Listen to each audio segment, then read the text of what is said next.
Octubre en el mundo secular es conocido por Halloween, ¿verdad? O por algunas fiestas próximas en noviembre.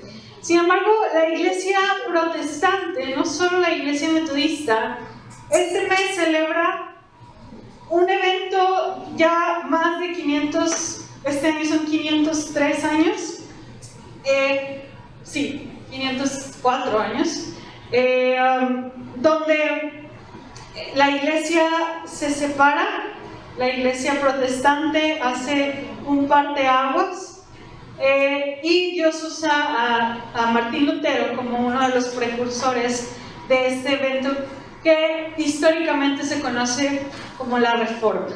¿Qué hace la Reforma? Como su palabra lo dice, reformó algunos aspectos doctrinales o muchos aspectos doctrinales básicos de la fe, y de ahí se desprende una nueva etapa o una nueva era para el Evangelio en cuanto al inicio de la iglesia que conocemos como la iglesia protestante.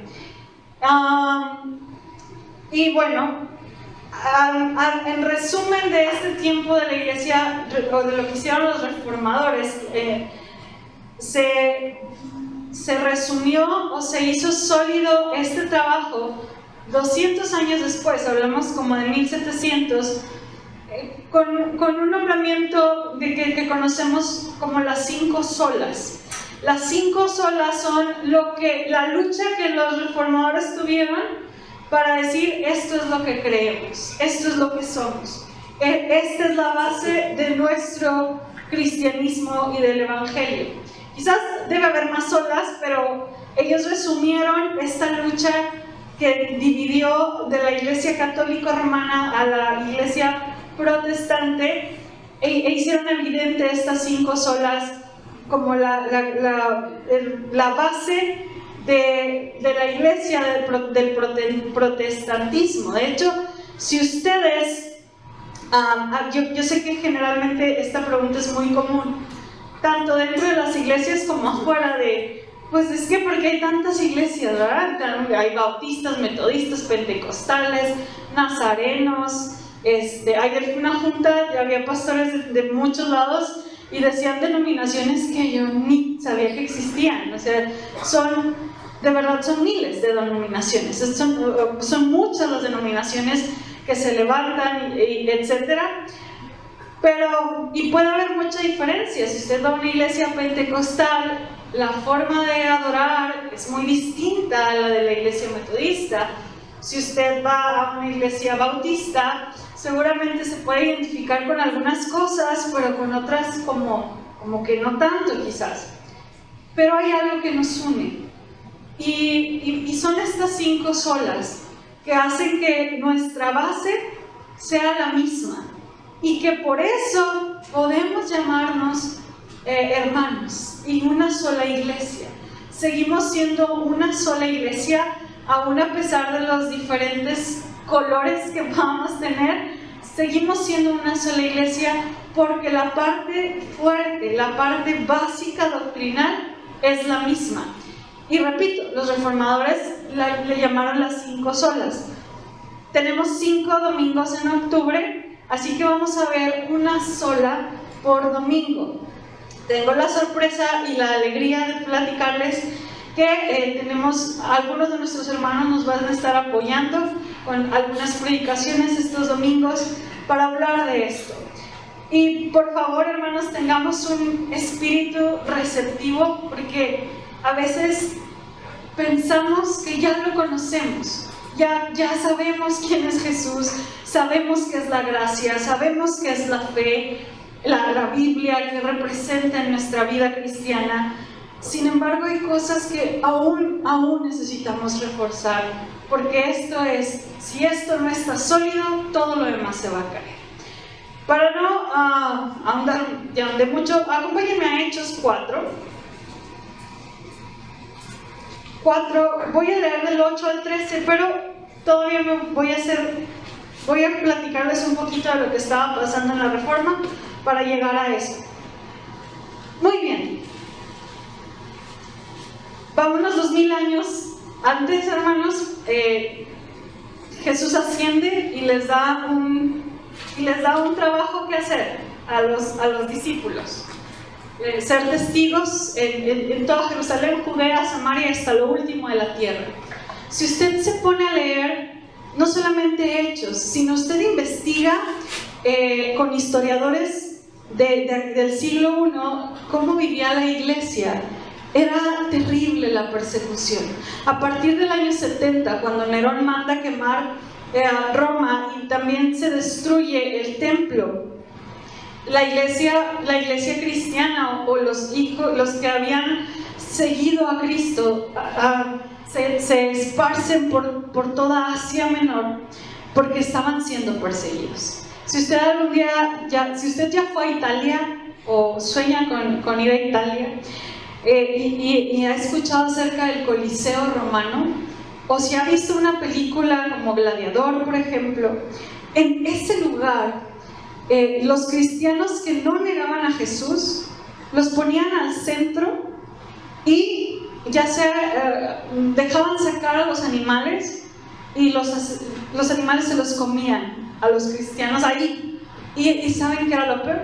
Es que era un espectáculo, era un circo. La gente iba a ver cómo destrozaban a los cristianos. Era una persecución radical. Y sin embargo, hermanos, el fervor del cristianismo en cada corazón que ahí daba la vida por Cristo era algo sumamente real y verdadero. Entendían quién era Jesús de tal manera que estaban dispuestos a dar su vida por Cristo. Pasan 300 años así, en persecución, los cristianos muriendo, predicando el evangelio a escondidas, porque si no eran asesinados. Pero después llegó un hombre que se llamó Constantino, que era el emperador romano. Constantino tiene una visión y él se da cuenta que el Dios de los cristianos le iba a ayudar a vencer a otro ejército. Entonces él gana y lo que hace Constantino es darle libertad a los cristianos. La persecución la persecución dejó de existir. Y de hecho él hace un edicto que se llamó el Edicto de Milán, donde dice que los cristianos ya no serán, a partir de ese momento, van a dejar de ser perseguidos, porque el mismo Constantino se nombra seguidor del Dios de los cristianos. Y hasta aquí parece una excelente noticia, pero los años que siguieron a eso, hermanos, fue la decadencia del cristianismo. Pareciera algo tan irónico como en la persecución el cristiano tenía un fervor increíble y luego le dan la libertad de ser cristiano y viene una decadencia. Una, porque Constantino empezó a hacer edictos o a hacer público que si cualquier persona que estaba trabajando dentro del gobierno tenía que ser cristiana. Aquellos que se nombraran cristianos iban a tener cierta ventaja dentro del gobierno. Es decir, el cristianismo pasó de ser una minoría, de un 10%, vamos a poner este ejemplo, a un 90%. Pero el corazón de este 10 era muy distinto al general o a la gran mayoría de los que empezaron a proclamarse cristianos. Ahí, hermanos, empieza la decadencia y es donde se levanta un papa y la iglesia y el Estado se unen. Ahí también empezó mucho, y hablo de una época de 1000 años, donde hubo un desierto intelectual. Se empezaron a levantar iglesias, los cristianos se reunían en casas.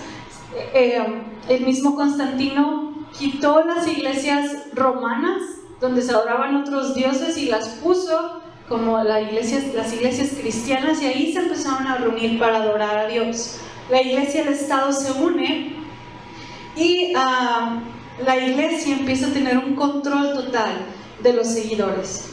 Ellos iban y escuchaban un sermón en latín, era una manipulación total de las escrituras para formar un miedo en los que iban o en los seguidores del cristianismo. Y fue una manipulación y un abuso de poder eclesiástico por miles de años. Hubo pequeños destellos en medio, como San Francisco de Asís, incluso Tomás de Aquino. En 1415, Juan Hus, un hombre que empezó a cuestionar la autoridad eclesiástica, lo mandaron quemar. Y cuando él estaba en la hoguera, Juan Hus dijo una declaración que me atreveré a decir profética, porque dijo: tú vas a ser un ganso, pero dentro de un siglo te vas a encontrar con un cisne que no vas a poder hacer. Fíjense, Juan Hus dijo esto en el 1415. En 1517 llegó la Reforma.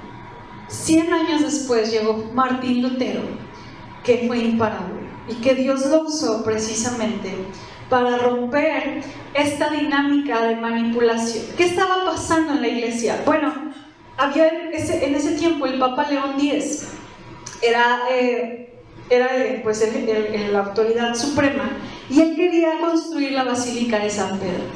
Entonces, un hombre de nombre Juan Tetzel le dijo: vamos a predicar y vamos a pedir indulgencias a la gente para poder construir la Basílica de San Pedro. Entonces Juan Tetzel lo que predicaba era que vendía literalmente el perdón de los pecados, los vendía, o también vendía la oportunidad de que los familiares salieran del purgatorio. Él tenía una frase muy conocida que decía: cuando en el fondo del cofre la moneda suena del purgatorio, un alma se aleja. O sea, si tú metes una moneda, va a salir un alma del purgatorio. Y entonces Martín Lutero estaba dentro de la Iglesia Católica, era un monje dentro de la Iglesia Católica, y todo eso le empezó a hacer mucho ruido. Dice la historia que justamente cuando Martín Lutero estaba en Roma y veía cómo la gente compraba cosas para obtener un milagro, cómo la gente iba de rodillas hasta un lugar para recibir el perdón, entendió el significado de Romanos 1:17, que dice que el justo por la fe vivirá. Y en Habacuc también viene ese pasaje. Ahí entendió que no se trataba de obras.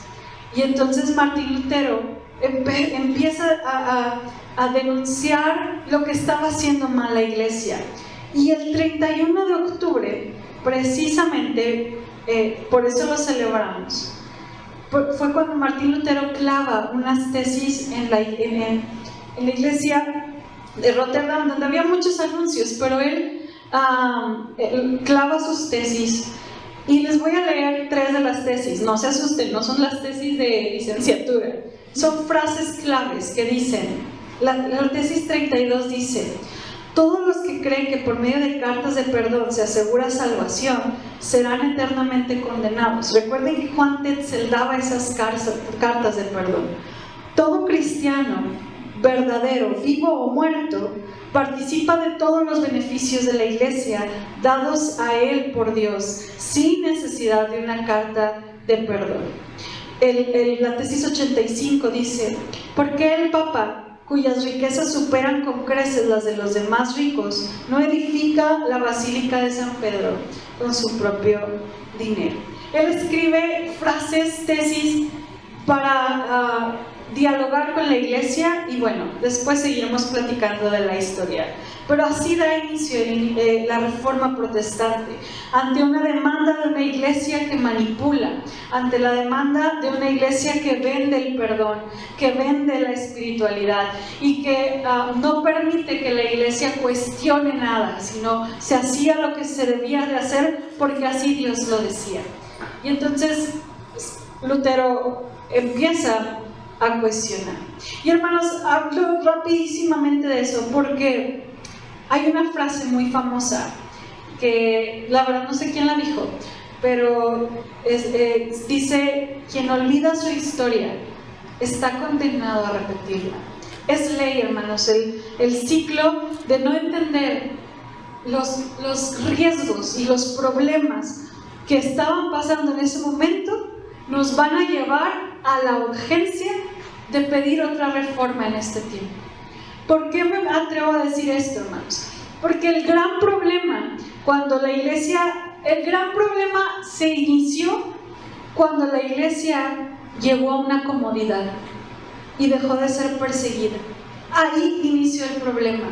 Cuando la iglesia le empezaron a dar todo y el cristiano empezó a dejar de entender cuál era el valor de Cristo. El día que empezaron a ser cristianos por un puesto, por un reconocimiento, por seguir la corriente, en vez de entender la obra de Cristo, ahí se perdió todo. El segundo punto importante es que el día que se puso al hombre en el centro, en la necesidad, en el querer, y se dejó afuera a Cristo, la iglesia cayó totalmente. Y hermanos, porque es importante mencionarlo hoy, porque vivimos constantemente en ese riesgo.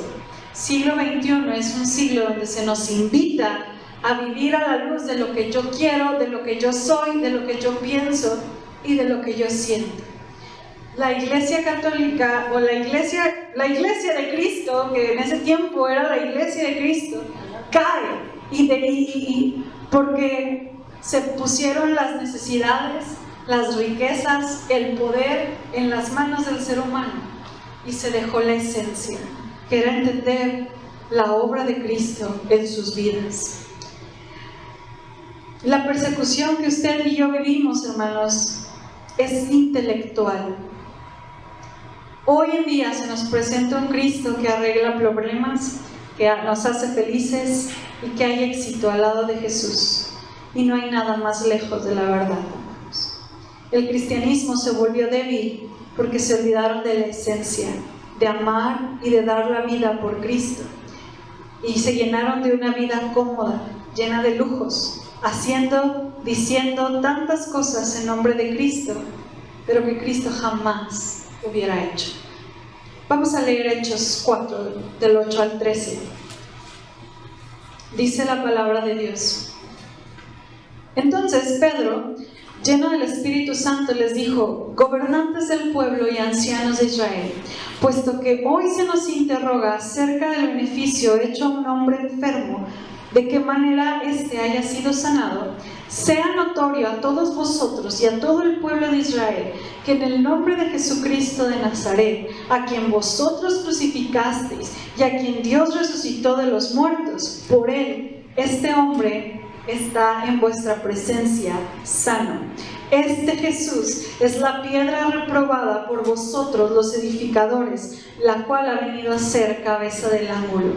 Y en ningún otro hay salvación, porque no hay otro nombre bajo el cielo dado a los hombres en que podamos ser salvos. Entonces, viendo el denuedo de Pedro y de Juan, sabiendo que eran hombres de letra y de vulgo, se maravillaban y les reconocían que habían estado con Jesús.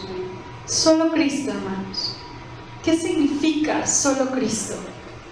Bueno, lo primero que aquí Pedro indica, en el contexto, habían sanado un cojo y los manda a llamar al Sanedrín muy enojados para preguntar en nombre de quién se hizo esa sanidad.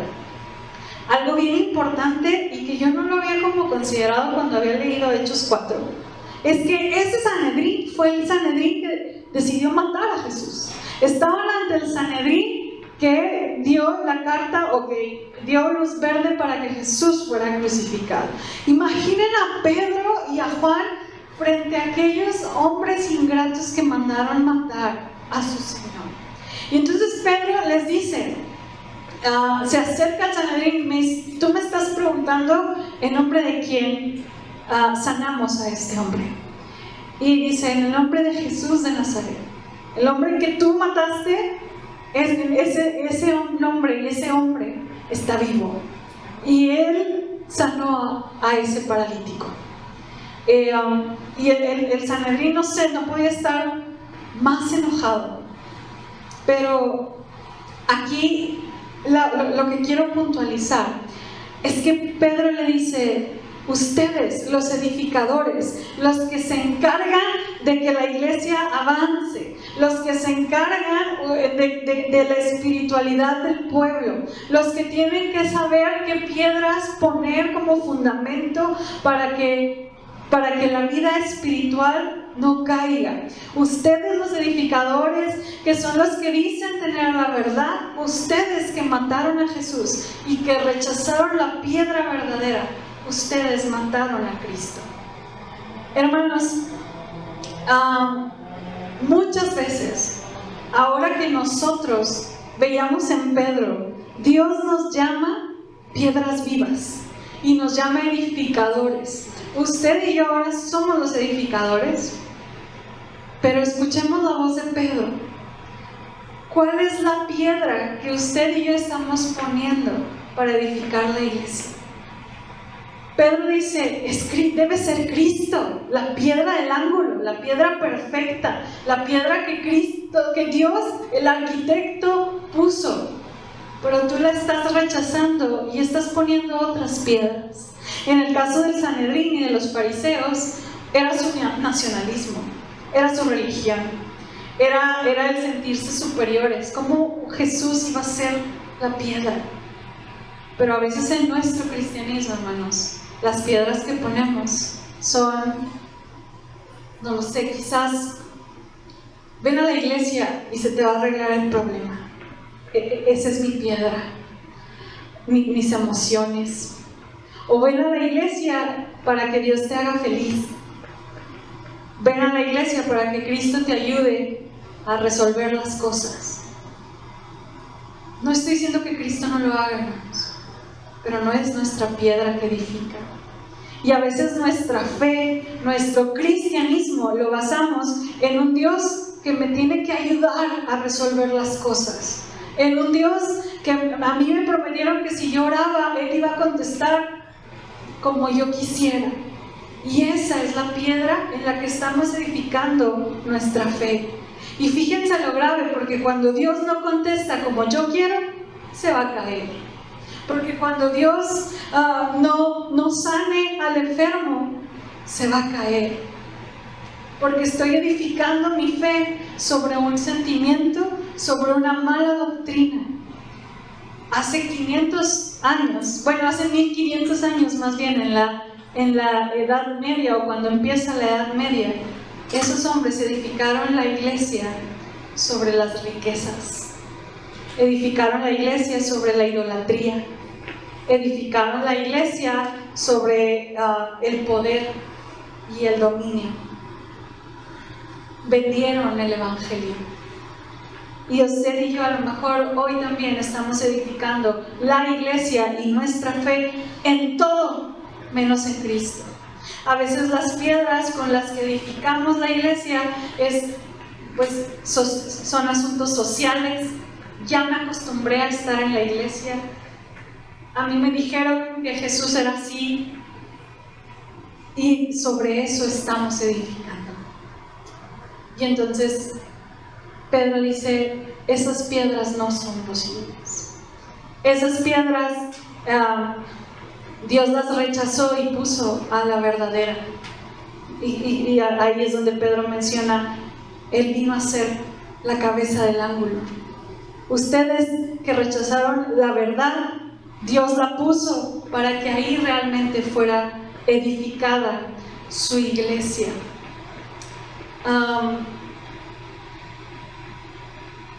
Ustedes, los edificadores, mataron a Cristo porque edificaron en otra cosa, porque nunca se dieron cuenta quién era Jesús.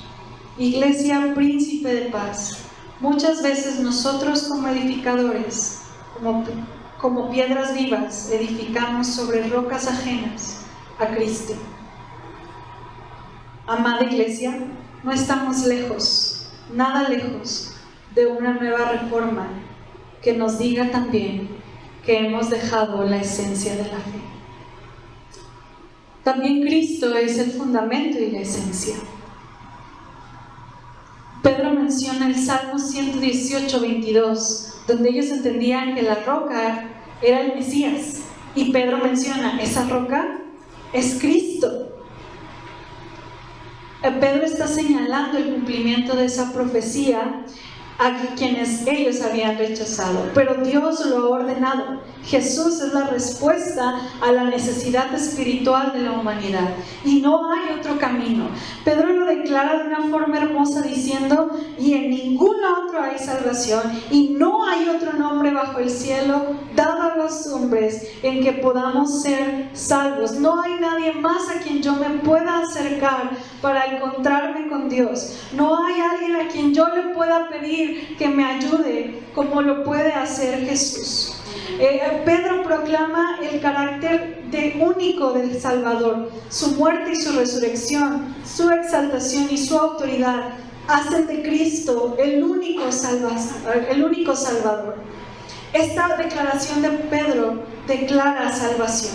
La salvación que él predica comprende, hermanos, y esto es bien importante, no solo la sanidad física, sino también la espiritual. La evidencia de la salvación física está ahí, pero ellos deben entender que el bienestar espiritual incluye el perdón de nuestros pecados y una relación restaurada por Dios. Hermanos, la base del cristiano es que tú sepas que Cristo te ha perdonado y que necesitas un Salvador, que necesitas de Cristo para estar cerca de Dios, que necesitas conocer a Jesús. Pedro recurre a no es una exageración, sino un lenguaje descriptivo. En ninguna parte del mundo podrás encontrar otro nombre o a otra persona que ofrezca la salvación que Jesús te provee. Otras religiones, aparte del cristianismo, fallan porque ofrecen salvación por medio de lo que tú puedes hacer. Y por eso Pedro dice: esta roca que es realmente en la que debemos edificar, tienes que entender que la prioridad de conocer a Jesús es para el perdón de tus pecados y para salvación. Es para entender que no somos dignos y que en Él nos ha hecho justificados. Esa es mi base. Si yo cambio mi base, mi edificio será destruido. Si mi iglesia se empieza a crecer, a edificar en base a las riquezas, al éxito, a tantas cosas individuales, cuando Dios no lo haga, estaremos en peligro. Pero si mi base es Cristo como Salvador y Señor, y como el que perdona, y como entender que no hay otro nombre dado a los hombres en el que podamos ser salvos, nuestra iglesia va por buen camino. No hay ninguna otra forma de conocer a Dios si no es por medio de Cristo. Iglesia, ¿qué tanto tú conoces a Jesús? No por lo que yo te digo, no por lo que la iglesia ha dicho, ¿qué tanto tú conoces a Jesús? ¿Qué tanto Jesús es tu Señor, tu amigo, tu Dios y Salvador? ¿Qué tanto sabes expresarte de Jesús porque has pasado tiempo con Él?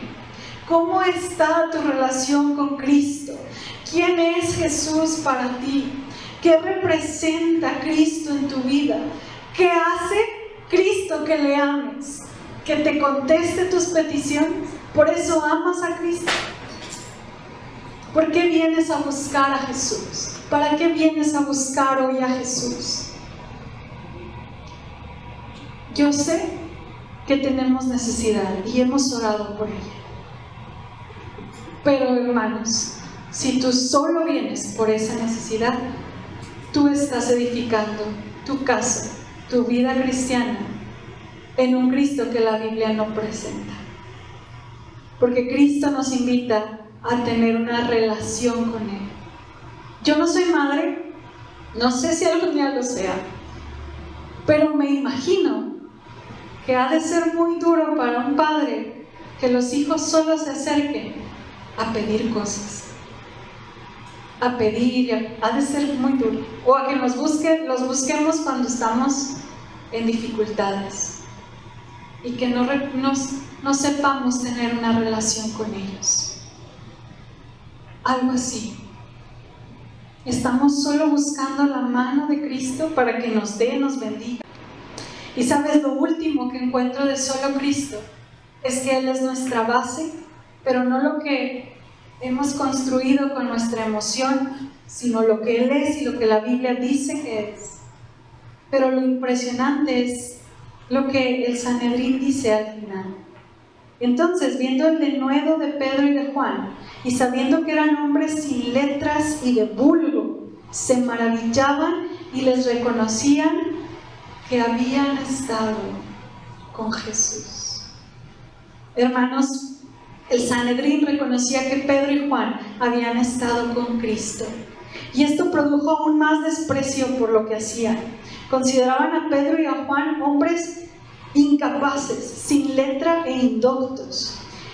Sin embargo, ellos sabían que ellos podían ver la esencia de Cristo en ellos. El Sanedrín conocía a Jesús. Y lo que vieron en Jesús, lo vieron en Pedro y en Juan. La forma en que Jesús obraba, lo vieron en Pedro y en Juan. Y no tuvieron de otra más que decir, ellos han estado con Cristo. Ellos actúan como Cristo. Ellos se mueven, hacen lo que Jesús hacía. El crimen inexcusable del Sanedrín era su mala gana en no querer confrontar las implicaciones de los hechos que no podían negar lo que Jesús estaba haciendo. Pedro y Juan no podían dejar de hablar acerca de aquellas cosas que habían oído y visto personalmente, y determinaron ser fieles. El acento galileo y la apariencia sin duda revelaban a Pedro y a Juan como miembros de una clase iletrada. Esto no significa, sin embargo, que no hayan sabido leer y escribir. Lucas nos dice que ellos eran considerados como incultos, es decir, no eran expertos en teología como el Sanedrín, pero había un reconocimiento y la corte vio la semejanza entre Jesús y sus apóstoles. Esto me recordó un canto de Marcos Vidal que se llama Nada Especial y dice algo así: no son una raza especial, si acaso alguna vez los has visto, ni siquiera tienen algo de especial, pero son distintos, han creído, y eso los ha hecho renacer a una esperanza y a una fe. Fueron capaces de abrir su corazón porque encontraron en Jesús una razón. Fueron capaces de creer que en Él podían renacer a otra manera de pensar y de entender. Pero no son nada especial. Les cuesta admitir que se equivocan.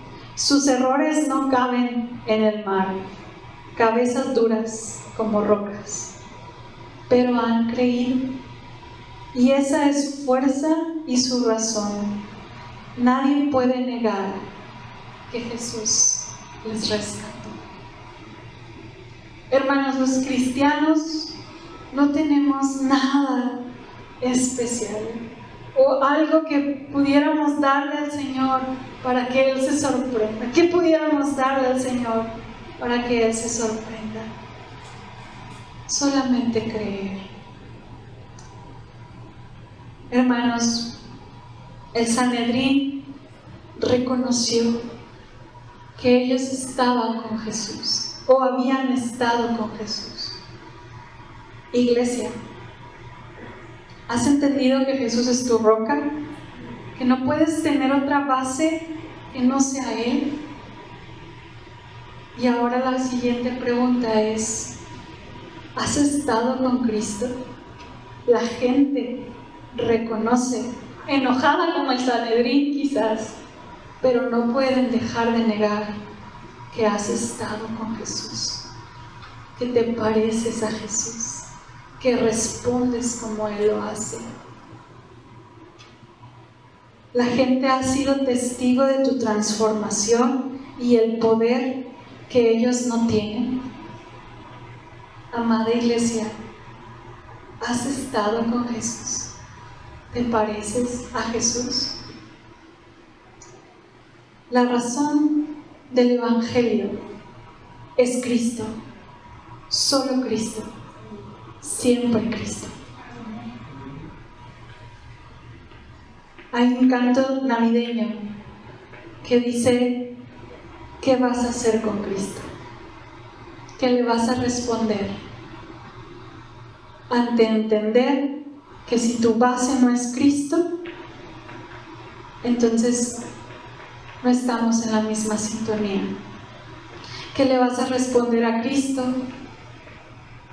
cuando Él te diga: ¿quién soy yo para ti? ¿Por qué me amas? ¿Por qué has venido hoy? ¿A qué vienes hoy? ¿Quién es Cristo para nosotros? ¿Qué vamos a hacer con Él?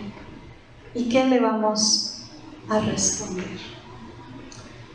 ¿Qué les parece si aprovechamos este momento hablando de Cristo para tomar la Santa Cena? Así que les voy a pedir que ahí en su lugar tomemos 1 o 2 minutos para orar personalmente. No vamos a leer el Salmo 51, vamos a tener otra dinámica de Santa Cena, pero yo te invito a que si tú inconsciente o inconscientemente hemos puesto tantas cosas como base de nuestra fe, pero no a la persona de Jesús, pidamos perdón. Pidamos perdón si nos hemos sentido traicionados por Dios porque no respondió como yo quería. Pidamos perdón si yo últimamente busco más a Dios por algo para mí que por amor a Él, que por pasar tiempo con nuestro Señor. Habla con Dios y pide que edifique tu vida en la roca correcta. Oremos.